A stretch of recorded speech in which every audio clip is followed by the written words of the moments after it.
The book of 2 Samuel. Chapter 13 verse 1 to 39.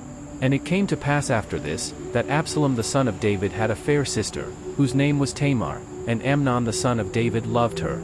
And Amnon was so vexed, that he fell sick for his sister Tamar, for she was a virgin, and Amnon thought it hard for him to do anything to her. But Amnon had a friend, whose name was Jonadab, the son of Shimea David's brother, and Jonadab was a very subtle man. And he said unto him, Why art thou, being the king's son, lean from day to day? Wilt thou not tell me?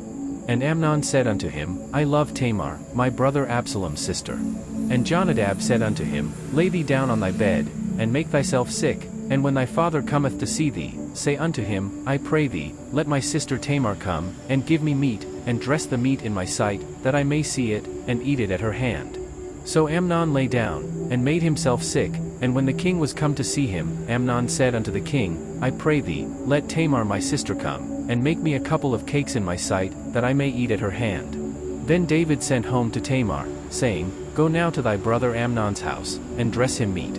So Tamar went to her brother Amnon's house, and he was laid down. And she took flour, and kneaded it, and made cakes in his sight, and did bake the cakes. And she took a pan, and poured them out before him, but he refused to eat. And Amnon said, Have out all men from me. And they went out every man from him. And Amnon said unto Tamar, Bring the meat into the chamber, that I may eat of thine hand. And Tamar took the cakes which she had made, and brought them into the chamber to Amnon her brother. And when she had brought them unto him to eat, he took hold of her, and said unto her, Come lie with me, my sister. And she answered him, Nay, my brother, do not force me, for no such thing ought to be done in Israel, do not thou this folly. And I, whither shall I cause my shame to go? And as for thee, thou shalt be as one of the fools in Israel. Now therefore, I pray thee, speak unto the king, for he will not withhold me from thee. Howbeit he would not hearken unto her voice, but, being stronger than she, forced her, and lay with her. Then Amnon hated her exceedingly, so that the hatred wherewith he hated her was greater than the love wherewith he had loved her. And Amnon said unto her, Arise, be gone. And she said unto him, There is no cause, this evil in sending me away is greater than the other that thou didst unto me. But he would not hearken unto her. Then he called his servant that ministered unto him, and said, Put now this woman out from me, and bolt the door after her. And she had a garment of divers colors upon her, for with such robes were the king's daughters that were virgins apparelled. Then his servant brought her out, and bolted the door after her. And Tamar put ashes on her head, and rent her garment of divers colors that was on her, and laid her hand on her head, and went on crying. And Absalom her brother said unto her, Hath Amnon thy brother been with thee? But hold now thy peace, my sister, he is thy brother, regard not this thing. So Tamar remained desolate in her brother Absalom's house. But when King David heard of all these things, he was very wroth. And Absalom spake unto his brother Amnon neither good nor bad, for Absalom hated Amnon, because he had forced his sister Tamar. And it came to pass after 2 full years, that Absalom had sheep-shearers in Baal-hazor, which is beside Ephraim, and Absalom invited all the king's sons. And Absalom came to the king, and said, Behold now, thy servant hath sheep-shearers, let the king, I beseech thee, and his servants go with thy servant. And the king said to Absalom, Nay, my son, let us not all now go, lest we be chargeable unto thee.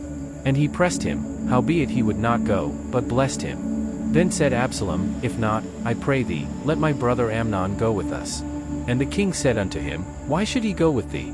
But Absalom pressed him, that he let Amnon and all the king's sons go with him. Now Absalom had commanded his servants, saying, Mark ye now when Amnon's heart is merry with wine, and when I say unto you, Smite Amnon, then kill him, fear not, have not I commanded you? Be courageous, and be valiant. And the servants of Absalom did unto Amnon as Absalom had commanded. Then all the king's sons arose, and every man gat him up upon his mule, and fled. And it came to pass, while they were in the way, that tidings came to David, saying, Absalom hath slain all the king's sons, and there is not one of them left. Then the king arose, and tare his garments, and lay on the earth, and all his servants stood by with their clothes rent.